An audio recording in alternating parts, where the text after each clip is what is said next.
It's worth mentioning that at the beginning of me playing video games, I was pretty biased.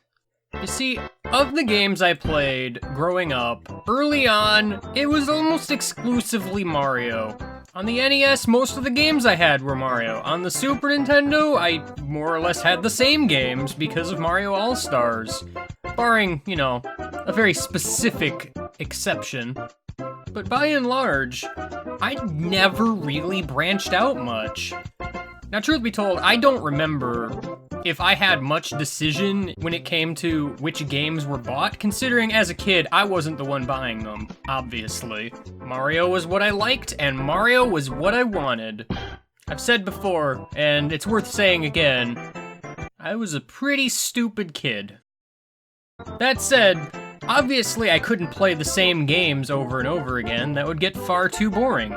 Eventually I'd have to branch out, and whether by my choice or someone else's, it certainly happened in threes.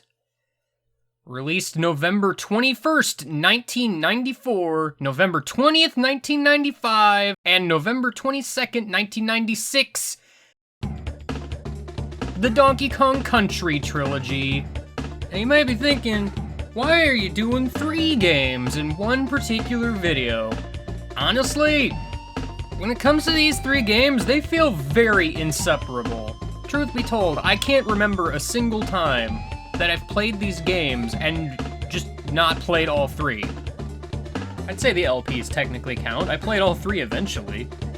And while technically, as far as branching out goes, this isn't exactly a very distant branch. But hey, at least it wasn't Mario. It's a start, even if you could argue Donkey Kong is tangentially a part of the Mario series, but whatever.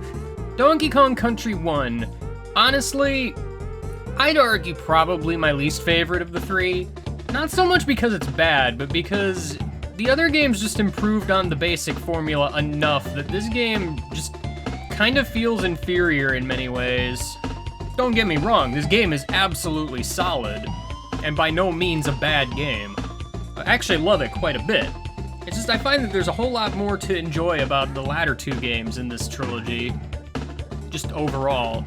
Honestly, I'm not even really sure what rubs me the wrong way about this one. It's not something I can really explain. Like the other 2, this game has a great soundtrack and looks real good to boot, while boasting some fairly challenging yet super fair levels to play around in.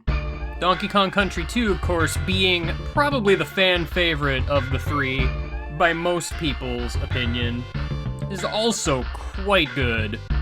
I think maybe one of the problems I had with the first game is that there really isn't much of a difference between Donkey Kong and Diddy, and realistically, Diddy Kong and Dixie don't have a ton of differences outside of Dixie's ability to hover, of course, which really just kind of makes her the go-to character 9 times out of 10.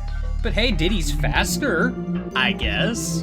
Either way, this game introduces a slew of amazing new additions to game mechanics and whatnot.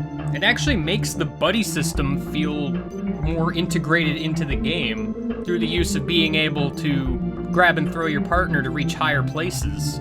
Also, bonus barrels are actually marked this time. Not to mention that they actually feel like they have a meaningful reward this time.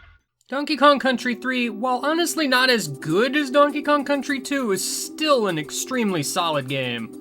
It builds upon Donkey Kong Country 2 in many ways, and the addition of Kitty, as odd as it is, actually works well with the buddy system in a way, finally giving a decent amount of differences between the 2 characters you play as, given Kitty has his own abilities that Dixie can't use, and Donkey Kong could never have done. If anything, this game's major crime is probably being a bit too ambitious with what it's trying to do. In particular, the overworld just feels really big, and they're pretty much just to hide banana birds, which of themselves don't really add a whole lot and just kind of feel out of place, honestly. At least the main game is pretty darn solid. If there's one thing I like about these 3 games, it's how much they are able to pull off a difficult platforming challenge while still remaining in the realm of fair. Something that maybe Lost Levels could have learned from. But hey, monkey business aside, let's play it again from the top.